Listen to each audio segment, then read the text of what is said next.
First episode, I just want to go through the term well-being because for me, it's a topic that is often misconstrued and misunderstood.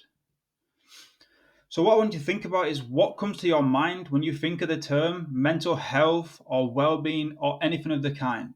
Because so often people just jump straight away to problems, burnout, weakness, when really this isn't the case. And I just want you to think about, do you dismiss it? When you think of these terms, do you think, actually, no, I'm all right. There's nothing wrong with me, so I'm fine. So we get to this point as high performers where we're functioning, so we're doing really well at work, but we're not flourishing. And flourishing is the gold standard of well-being. So why, for me, most people get the term well-being wrong. And it's very simple. Mental ill health does not equal mental health and well-being. With the way we discuss in this country mental health, there's just negative connotation after negative connotation. It's suddenly become all about illness prevention. It's become about, can we avoid anxiety? Can we avoid depression? Can we avoid burnout? But again, I just want to reiterate, this isn't what mental health and well-being is. So sometimes we think, here's some quick, easy fixes that we can do. Gym, diet, maybe throw in some meditation somewhere. When we hear the term well-being at work, often it's just some HR fluffy, I won't say it. But you see, it's more than just that. It's more than just optional free yoga on a dinner time or the odd well-being day provided by work here and there. And it's still more than gym, diet, and meditation alone. But for me, the important thing to get through in this video is that well-being is not about being unwell. It is your capacity to flourish. Mental ill health and mental health are two completely separate terms and topics. So the true nature of well-being. So to define well-being, we are looking at a positive and sustainable state that allows individuals, groups, and nations to thrive and flourish.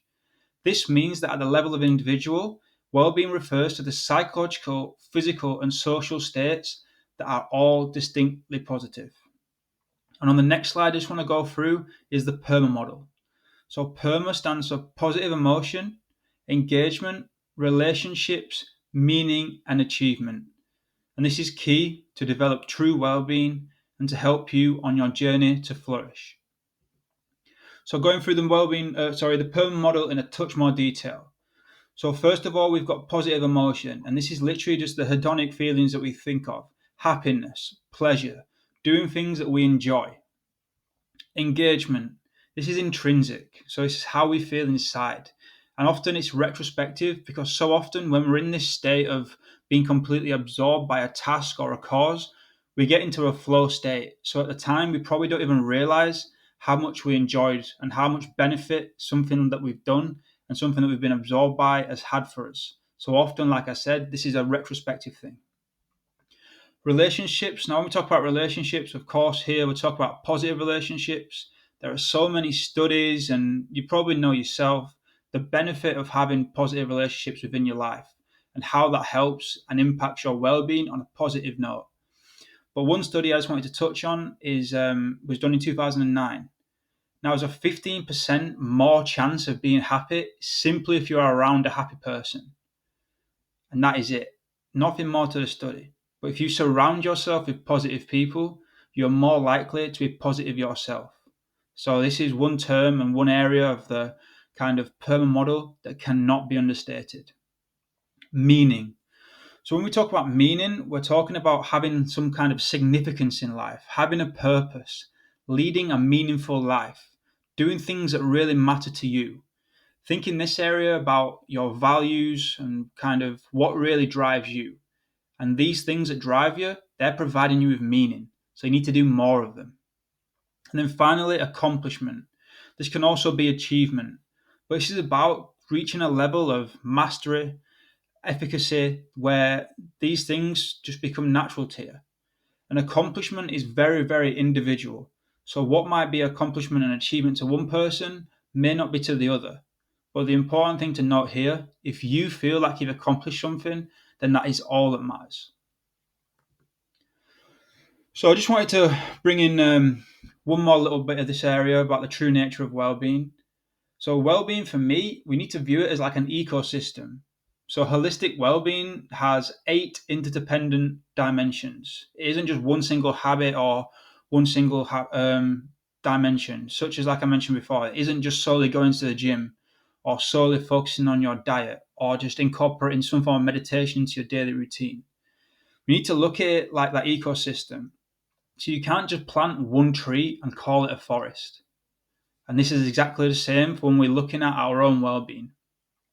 So when we talk about these 8 interdependent dimensions, we're talking about physical well-being. So yes, the gym, a good diet, sleep, emotional well-being, a resilient mind, social well-being, those positive relationships that we've already touched on, intellectual, find something to help you grow, find something that you enjoy and learn more about it.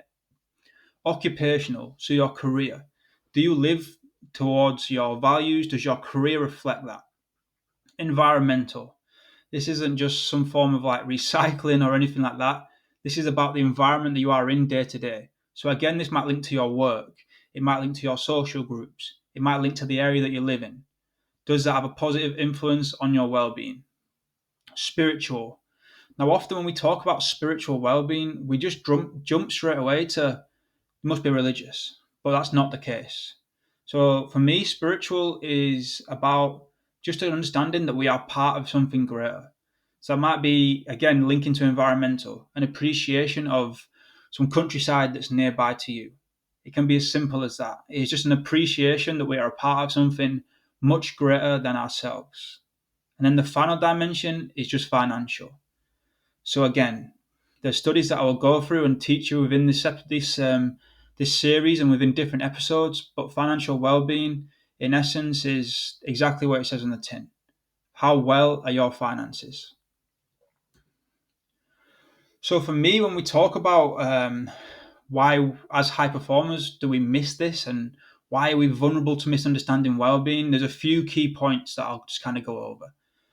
So often we think that performance equals well-being. So there's almost that sense of, well, there can be nothing wrong with me because I'm performing well at work. I'm a high performer. I might be in a managerial position or I might be well valued at my work where people know that they can rely on me. I'm performing well. I'm hitting my targets. But doing that and performing well in work does not directly correlate to a high well-being, just the same way that high well-being doesn't correlate to poor performance. These are two completely separate dimensions. So you can have high performance and low well-being. You could have high performance and high well-being, which is exactly where we want to get you. But they're not, these two are not interdependent with each other. The second point for me is really important. As a high performer, you have become so used to masking stress. It's probably why you've got to where you are in life. You are so capable of just having this exterior of, I'm fine, whether you actually are or not. But eventually, masking the stress without ever really recovering from it will take its toll. And then that kind of leads on to the last point. Again, I've mentioned this kind of throughout this whole video, but there is such a negative connotation around mental health and well-being. As soon as we hear mental health, all we think of is the negatives. We think straight away, we're talking about anxiety, depression, something that's gone wrong. I'm close to burnout, life's not quite the way I want it to be. But we always think negatively. We never think about the positive and what it actually means to have high well-being and a positive mental health. And the definitions, I've already kind of touched on the definition of well-being, but the definition of mental health is very similar. It's centered around positivity. It's exactly why I've shown you the PERMA model. This isn't about prevention or just preventing an ill health issue. It is about way more than that. It's about flourishing. It's about reaching that gold standard. And often, like I said, with the negativity around the term, as a high performer, maybe we feel like we can't talk about it because you don't want to be seen as weak. You don't want to be seen as needing any help in that department because you are a high performer. You're doing well at work. But that goes and kind of links straight back into that first point. This high performance doesn't necessarily equal high well-being. But at the same respect, you can be absolutely fine. You can be just getting by. Life can be okay, but you can still want more for yourself. You can still want to feel better. You can still have a higher well-being. And there is nothing wrong with that. So for me, these points that I've kind of mentioned are exactly why we need a new definition and a new conversation around the term well-being. Because inherently it is positive. But for some reason within this country, particularly in the UK, there's always that negative connotation and a bit of a stigma around the term. So, like I said, this is just episode 1 of a series that I'm planning on doing around the term well-being and a few other pieces. So this really is just the tip of the iceberg. So what I want to do next is just keep breaking down well-being for you, piece by piece. I really want to help you to understand what it truly is and that there is more to life than just getting by. So some of the kind of key topics we'll go over: stress, allostatic load, what that means. What is allostatic load? That'll be the next episode. We'll talk about your mindset, resilience, your values, and why we should lead a life that is fueled by our values. And ultimately, everything we talk about here is helping you to flourish. So that's what we want, really. We want to get into a place where every single one of them 8 dimensions we spoke about are positive. If we can do that, then we can flourish. But we cannot flourish if we are lacking in one or more areas. It just doesn't work. So like I said, please make sure to follow, because this is a little series that I'm planning on doing. So make sure you're following and you're ready for episode 2, which is the cost of high performance. So in this one, I want to break down stress, allostatic load, what it really means and why it's important. But just to give you a brief summary, in short, allostatic load is your body's budget.